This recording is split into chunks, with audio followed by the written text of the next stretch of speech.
الحمدللہ رب العالمین والعاقبۃ المتقین والصلاۃ والسلام علی رسول الکریم اما بعد۔ بسم اللہ الرحمن الرحیم۔ معزز سامعین و ناظرین، رمضان المبارک بڑی فضیلتوں اور برکتوں والا مہینہ ہے۔ اس مہینے میں اہل ایمان کی طرف اللہ تعالیٰ کی خصوصی رحمتیں متوجہ ہوتی ہیں۔ احادیث و آثار میں رمضان شریف کے بڑے فضائل اور برکات مذکور ہیں۔ احادیث کے مطابق رمضان کے 3 عشرے 3 مختلف خصوصیات کے حامل ہیں اور ہر ایک پر خصوصی رنگ غالب ہے۔ حضرت سلمان فارسی رضی اللہ تعالیٰ عنہ سے روایت ہے کہ رسول اکرم صلی اللہ علیہ وسلم نے فرمایا، رمضان کا پہلا عشرہ رحمت کا ہے، دوسرا عشرہ مغفرت کا اور تیسرا عشرہ جہنم سے آزادی کا ہے۔ یوں تو رمضان کا پورا مہینہ دیگر مہینوں میں ممتاز اور خصوصی مقام کا حامل ہے، لیکن رمضان شریف کے آخری 10 دنوں کے فضائل اور بھی زیادہ ہیں۔ نبی اکرم صلی اللہ علیہ وسلم رمضان کے آخری عشرے میں عبادت و طاعت، شب بیداری اور ذکر و فکر میں اور زیادہ منہمک ہو جاتے تھے۔ احادیث میں ذکر ہے، ام المؤمنین حضرت عائشہ رضی اللہ تعالی عنہا فرماتی ہیں کہ نبی اکرم صلی اللہ علیہ وسلم آخری عشرے میں اتنا مجاہدہ کیا کرتے تھے جتنا دوسرے دنوں میں نہیں کیا کرتے تھے۔ اسی طرح کے مضمون سنن ابن ماجہ، صحیح ابن خزیمہ اور مسند احمد میں بھی ہیں۔ جن احادیث سے یہ معلوم ہوتا ہے کہ رمضان کے آخری عشرے میں آپ صلی اللہ علیہ وسلم کے معاملات دیگر ایام کے مقابلے میں بڑھ جایا کرتے تھے۔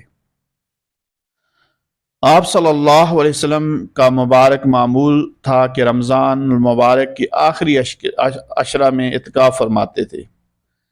حضرت ابن عمر رضی اللہ تعالی عنہما سے مروی ہے کہ آپ صلی اللہ علیہ وسلم رمضان شریف کے آخری 10 دنوں میں اعتکاف فرماتے تھے۔ صحیح بخاری و مسلم کی روایت میں ہے کہ حضرت عائشہ رضی اللہ تعالی عنہا بیان فرماتی ہیں کہ نبی اکرم صلی اللہ علیہ وسلم رمضان کے آخری عشرے کا اعتکاف کرتے رہے حتیٰ کہ اللہ تعالیٰ نے آپ کو اپنے پاس بلا لیا۔ پھر ان کے بعد ان کی ازواج مطہرات نے بھی اعتکاف کیا۔ حضرت ابو ہریرہ رضی اللہ تعالی عنہ کی روایت میں ہے، نبی اکرم صلی اللہ علیہ وسلم ہر سال رمضان شریف میں 10 دنوں کا اعتکاف فرماتے، اور جس سال آپ کا انتقال ہوا اس سال آپ نے 20 دنوں کا اعتکاف فرمایا۔ آخری عشرے کا اعتکاف یعنی مسجد میں عبادت کی نیت سے قیام سنت علی الکفایہ ہے۔ اعتکاف مسجد کا حق ہے اور پورے محلے والوں کی اجتماعی ذمہ داری ہے کہ ان کا کوئی فرد مسجد میں ان دنوں میں اعتکاف کرے۔ اعتکاف کرنے والے کے لیے مسنون ہے کہ وہ طاعات میں مشغول رہے اور کسی شدید طبی یا شرعی ضرورت کے بغیر مسجد سے باہر نہ نکلے۔ اعتکاف کی حقیقت خالق ارض و سما اور مالک الملک کے دربار عالی میں پڑ جانے کا نام ہے۔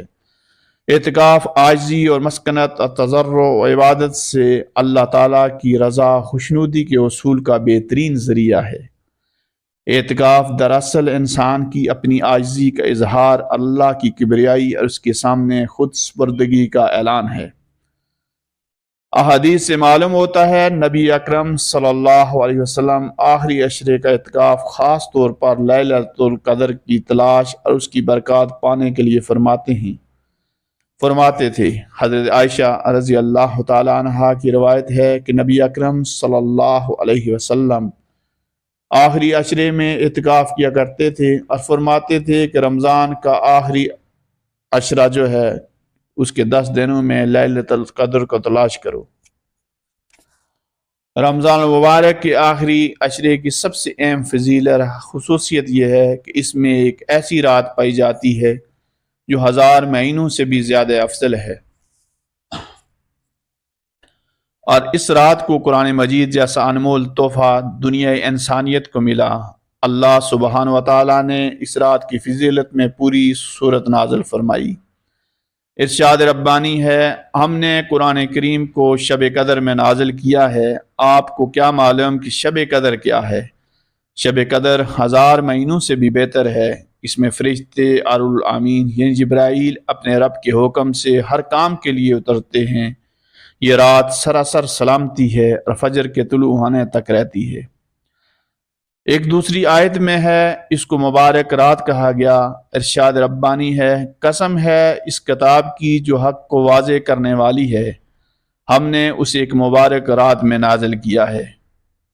چنانچہ شب قدر کی عبادت کا ثواب 1000 مہینوں یعنی کم و بیش 83 سال کی عبادت سے زیادہ ہے۔ نیز اسی رات اللہ تعالیٰ نے قرآن مجید کو یک بارگی لوح محفوظ سے آسمان دنیا پہ نازل فرمایا، اور پھر اس کے بعد نبوت کے 23 سالہ مدت میں حسب ضرورت نبی اکرم صلی اللہ علیہ وسلم پر نازل ہوتا رہا۔ انہی آیات سے یہ بھی معلوم ہوتا ہے کہ اس رات کو ملائکہ نزول کرتے ہیں اور اللہ تعالیٰ سال بھر کے تقدیر کے فیصلے فرشتوں کے حوالے فرما دیتے ہیں تاکہ وہ اپنے اپنے وقت پر ان کی تکمیل کرتے رہیں۔ اس رات میں فرشتوں کا نزول بھی رحمت و برکت کا سبب بنتا ہے۔ معزز سامعین و ناظرین، لیلۃ القدر کا مطلب ہے قدر اور تعظیم والی رات، یعنی ان خصوصیت اور فضیلتوں کی بنا پر یہ قدر والی رات ہے، یا پھر یہ معنی ہے کہ جو بھی اس رات بیدار ہو کر عبادت کرے گا وہ قدر و شان والا ہوگا۔ تو اللہ تعالیٰ نے اس رات کی جلالت و منزلت اور مقام و مرتبہ کی بنا پر اس کا نام لیلۃ القدر رکھا، کیونکہ اللہ تعالیٰ کے ہاں اس رات کی بہت قدر و منزلت ہے۔ شب قدر کی فضیلت بے شمار آیات و احادیث سے ثابت ہے۔ صحیحین کی حدیث میں ہے، حضرت ابو ہریرہ رضی اللہ تعالیٰ عنہ بیان کرتے ہیں کہ نبی اکرم صلی اللہ علیہ وسلم نے ارشاد فرمایا، جو شخص شب قدر کو ایمان، اجر و ثواب کی نیت سے عبادت کرے، اس کے سارے پچھلے گناہ معاف کر دیے جاتے ہیں۔